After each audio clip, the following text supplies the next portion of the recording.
आज हम कारक प्रकरण भाग 9 में चतुर्थी विभक्ति के शेष सूत्रों के बारे में चर्चा करेंगे। क्रम प्राप्त अब जो सूत्र है वह है स्प्रेह रिप्सितः। प्रतियोगी परीक्षाओं में और आपकी सामान्य इन वार्षिक परीक्षाओं में भी इस सूत्र के बारे में बहुत पूछा जाता है। सूत्र का अर्थ है स्पृह धातु का प्रयोग होने पर ईप्सित कारक की संप्रदान संज्ञा हो जाती है। ईप्सित कारक के बारे में हमने द्वितीय विभक्ति में भी पढ़ा है और आगे हम पंचमी और सप्तमी विभक्ति में भी पढ़ लेंगे। ध्यान देने की बात इसमें यह है कि ईप्सित कारक में द्वितीय विभक्ति भी करते हैं, किंतु यदि स्पृह धातु का प्रयोग हो और फिर वह ईप्सित कारक हो तब वहाँ पर द्वितीय कर्म संज्ञा को बाध कर संप्रदान संज्ञा होगी और संप्रदान संज्ञा होने का फल है कि उसमें चतुर्थी विभक्ति का प्रयोग होगा। उदाहरण के लिए पुष्पेभ्यः स्पृहयति, फूलों से स्पृह यानी स्नेह करता है। पुस्तकाय स्पृहयति, पुस्तकों से स्नेह करता है या करती है। तो यहाँ स्पृह धातु का प्रयोग होने पर जो उसका कर्म है या वो जो उसका ईप्सित कारक है, उस कर्म और ईप्सित कारक में कर्म संज्ञा को बाध कर संप्रदान संज्ञा होगी और ईप्सित कारक में वहाँ चतुर्थी विभक्ति होगी। तो पुष्पेभ्यः और पुस्तकाय इन दोनों में ही यहाँ पे चतुर्थी विभक्ति हुई है। एक प्रश्न और उपस्थित होता है इसके साथ ही कि यदि स्पृह धातु का प्रयोग होने पर ईप्सित के स्थान पर अगर ईप्सित तम कारक हो तो फिर वहाँ कौन सी विभक्ति की जाएगी। तो इस प्रश्न का उत्तर देते हुए कहते हैं कि चतुर्थी विभक्ति यदि स्पृह धातु का प्रयोग होने पर ईप्सितम कारक है तो वहाँ पर संप्रदान संज्ञा का बाध करके कर्म संज्ञा होगी। जैसे यहाँ स्पृह धातु का प्रयोग होने पर कर्म संज्ञा के स्थान पर संप्रदान संज्ञा हो रही है, बिल्कुल इसी प्रकार जब ईप्सितम कारक होगा तब वहाँ पर संप्रदान संज्ञा का बाध करके पुनः कर्म संज्ञा होने लगेगी। उदाहरण के लिए पुष्पाणि स्पृहयति, फूलों से स्नेह करता है। इसमें अनुवाद करने पर तो कोई भेद नहीं होगा, किंतु एक भाव का भेद होगा कि पुष्पेभ्यः स्पृहयति में सिर्फ वो स्नेह करता है, लेकिन यदि फूलों को कोई बहुत अतिशय चाहता है तब वहाँ पर पुष्पाणि स्पृहयति ईप्सितम कारक होगा, फिर यहाँ पे कर्म संज्ञा होने लगी, यानी स्पृह धातु का कर्म यहाँ पर पुष्पाणि होगा। ये परीक्षाओं में भी पूछा जाता है कि पुष्पाणि स्पृहयति और पुष्पेभ्यः स्पृहयति में क्या अंतर है। तो यहाँ पर ईप्सित कारक और ईप्सितम कारक के भेद से संप्रदान और कर्म संज्ञा अलग अलग हुई है। अगले सूत्र पर बढ़ते हैं। नमः स्वस्ति स्वाहा स्वधा अलम वषट योगाच्च। यहाँ मैंने इसे सूत्र लिखा है, पर जितना मुझे स्मरण है यह उपपद विभक्ति का है। उपपद विभक्ति का सूत्र ही है ये, ठीक है। तो यह उपपद विभक्ति का सूत्र है। हम इससे पूर्व भी द्वितीय विभक्ति में और तृतीय विभक्ति में उपपद विभक्तियों के बारे में पढ़ चुके हैं। तो किसी भी पद के समीपस्थ या किसी भी पद का योग होने पर जिस विभक्ति का विधान किया जाता है या जिसकी वजह से विभक्ति का विधान किया जाता है वह उपपद विभक्ति कहलाती है। जैसे यहाँ पर नमः, स्वस्ति, स्वहा, स्वधा, अलम, वषट, इन सभी शब्दों का अगर योग हो या किसी एक वाक्य में किसी एक शब्द का योग हो तो वहाँ पे चतुर्थी विभक्ति होती है। इनका वाक्य में प्रयोग करें उससे पूर्व हम इनका अर्थ समझ लेते हैं। नमः का मतलब होता है नमस्कार करना या अपने से किसी बड़े को प्रणाम करना। स्वस्ति का मतलब होता है कल्याण करना। स्वाहा यह यज्ञ में आहुति देते समय पुकारा जाता है या किसी को भी यज्ञ में आहुति दी जाती है तब स्वाहा का उच्चारण किया जाता है। स्वधा यह केवल पितरों के तर्पण के समय उच्चरित शब्द होता है। अलम का अर्थ पर्याप्त से है, यहाँ पर्याप्त अर्थ से है। इसके बारे में हम अभी विशेष चर्चा भी करेंगे। फिर है वषट।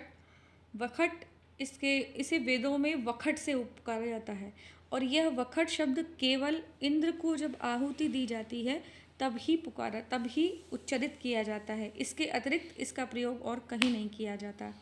तो ये अगर शब्द कहीं पर भी आते हैं तो उस वाक्य में चतुर्थी विभक्ति का प्रयोग किया ही जाएगा।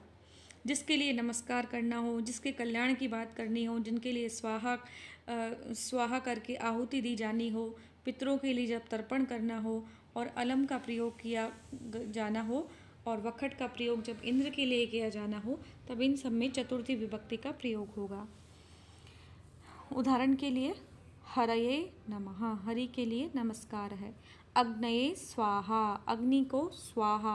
प्रजाभ्य स्वस्ति ही, प्रजा का कल्याण होवे। पितृभ्यः स्वधा, पितरों के लिए स्वधा। इंद्राय वखट, इंद्र के लिए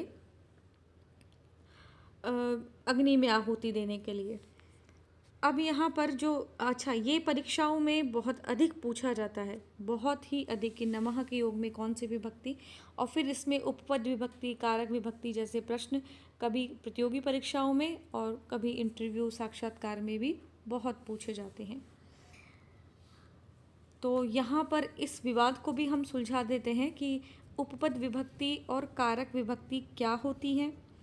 दूसरी बात यह कि उपपद विभक्ति और कारक विभक्ति की यदि किसी वाक्य में समान रूप से उपस्थिति हो जाए तो दोनों के इस झगड़े को सुलझाने में कौन अधिक बलवान होगी, यानी किसका वर्चस्व अधिक होगा, किस विभक्ति का प्रयोग किया जाएगा।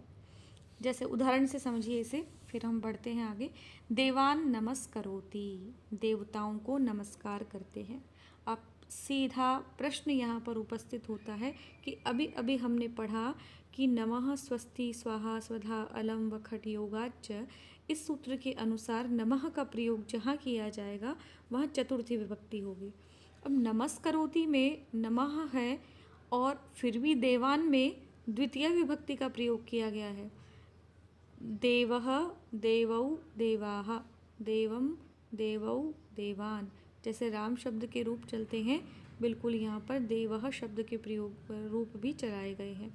रामः रामौ रामान, रामाः रामम रामौ रामान।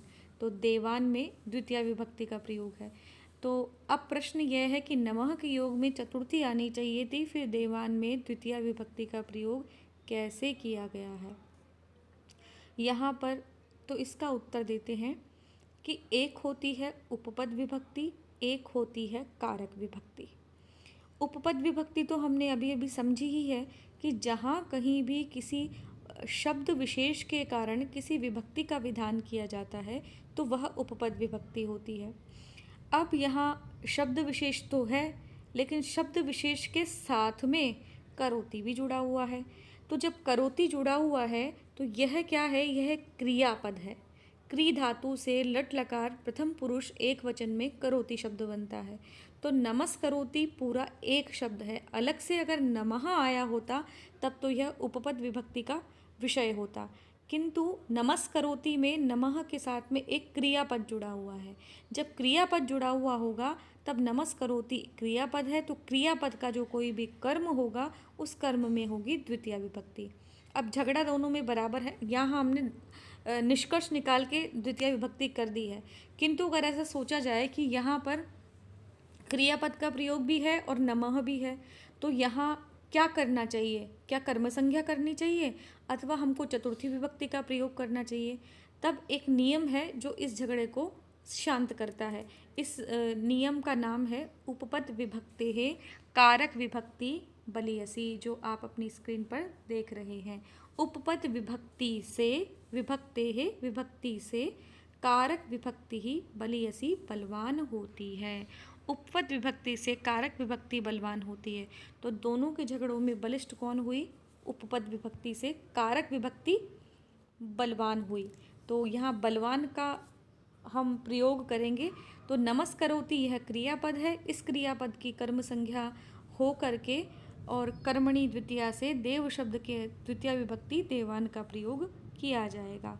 तो नमः का प्रयोग केवल नमः शब्द आता है तब तो वहाँ पर उपपद विभक्ति होगी, लेकिन नमः के साथ में या किसी और भी शब्द, जो भी नमः है, स्वस्ति है, स्वाहा है, और कोई भी है, किसी के साथ भी अगर क्रियापद का प्रयोग किया जाता है जो सामान्यतः आपको नहीं देखने को मिलेगा, तो वहाँ पर उपपद विभक्ति के स्थान पर यानी चतुर्थी विभक्ति के स्थान पर आपको द्वितीय विभक्ति ही करनी होगी।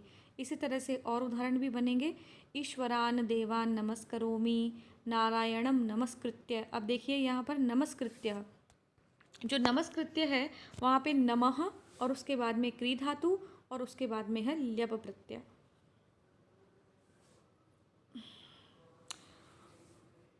नमः यहाँ पर आप नमस्कृत्य, नारायणम नमस्कृत्य कृत्वा नमस्कृत्य, यहाँ पे ल्यप प्रत्यय ही है, क्योंकि पूर्व में नमः शब्द का प्रयोग है, फिर क्री धातु है और फिर ल्यप प्रत्यय है। चूँकि हम जानते हैं कि ल्यप प्रत्यय जब लगता है जब पूर्व में उपसर्ग लगा हुआ हो। यद्यपि यहाँ पर उपसर्ग तो नहीं है, किंतु नमः का प्रयोग बिल्कुल उसी तरह से किया गया है, कृत्य यानी करके, नारायण को नमस्कार करके। तो यहाँ पे नमः के साथ में फिर कोई क्रियापद लगा हुआ है, क्री धातु से ल्यप प्रत्यय लगा हुआ है, तो यहाँ पर नारायण भी कर्म संज्ञा होकर उसमें द्वितीय विभक्ति आएगी। इस प्रकार के अन्य प्रयोग भी देखे जाते हैं। यह सूत्र आपकी परीक्षा की दृष्टि से बहुत बहुत बहुत महत्वपूर्ण है। हम अगले पे चलते हैं, अब अगले सूत्र पर। तादर्थे चतुर्थी वाचा। अभी आप याद रखिएगा कि हमने अलम के बारे में नहीं पढ़ा है, हम अभी इस सूत्र के बाद में अलम के बारे में भी पढ़ेंगे।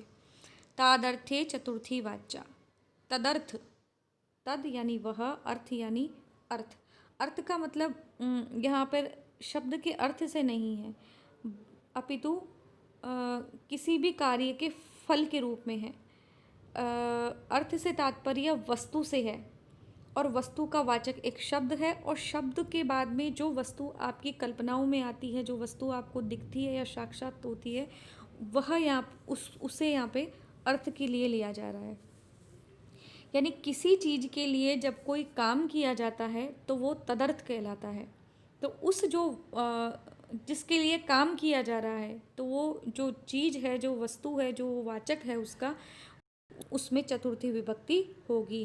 तादर्थे अर्थात उसके लिए या किसी फल के लिए, किसी भी वस्तु की इच्छा के लिए, किसी भी कार्य की संपन्नता के लिए कोई क्रियाकलाप किया जाता है। तो जो आपका फल पाने की इच्छा है, जो कार्य संपन्न जिस चीज़ के लिए किया जा रहा है, तो वह उस फल में उस चीज़ को बोलते हैं तदर्थ, और उसमें आएगी चतुर्थी। तादर्थे यानी उस फल के लिए, जिसके लिए कोई काम किया जा रहा है, जिसके लिए कोई अर्थ में जिसके लिए कोई वस्तु है, उसके अर्थ में चतुर्थी विभक्ति वाच्या कहनी चाहिए। जैसे उदाहरण से समझिए इसे। काव्यम यशसे, यश के लिए काव्य लिखा जा रहा है, तो किसके लिए किया जा रहा है? तदर्थ, उसके लिए काव्य को लिखा जा रहा है, किसके लिए? यश के लिए। तो जिसके लिए लिखा जा रहा है उसमें आएगी चतुर्थी विभक्ति। कुंडलाय हिरण्यम, कुंडल के लिए, कानों के जो आभूषण होते हैं उन्हें कुंडल कहते हैं। कुंडल के लिए हिरण्यम का मतलब है स्वर्ण है, यानी कर्ण आभूषण बनाने के लिए यह सोने की चीज़ है। तो सोना किसके लिए है? कुंडलाय, कुंडल बनाने के लिए। युपाय दारू, दारू का मतलब होता है लकड़ी, और युपाय का मतलब होता है यज्ञ स्तंभ की लकड़ी। यज्ञ करते समय एक स्तंभ का निर्माण किया जाता है, उसको बोलते हैं युप। तो कोई लकड़ी आई है, उससे उस युप का या यज्ञ के स्तंभ का निर्माण किया जाएगा, तो वह लकड़ी किसके लिए है? यज्ञ के स्तंभ के लिए। तो यज्ञ के स्तंभ में आएगी चतुर्थी विभक्ति। रंधनाय स्थाली, स्थाली का अर्थ होता है थाली। हमारे यहाँ सामान्यतः गाँवों में रांधना शब्द का प्रयोग करते हैं। क्या आज खाने में क्या रांधा है, कुछ इस प्रकार से प्रयोग है। तो रांधना पकाने अर्थ में प्रयोग किया जाता है, यह एक संस्कृत शब्द है। तो रंधनाय स्थाली, भोजन पकाने के लिए यह स्थाली है। तो ये स्थाली किसके लिए है? भोजन पकाने के लिए। तो तादर्थ जो शब्द है रंधनाय, रंधन, इसमें चतुर्थी विभक्ति रंधनाय का प्रयोग किया गया है। मुक्तये हरिम भजति, भजति जो क्रिया है वह किसके लिए की जा रही है?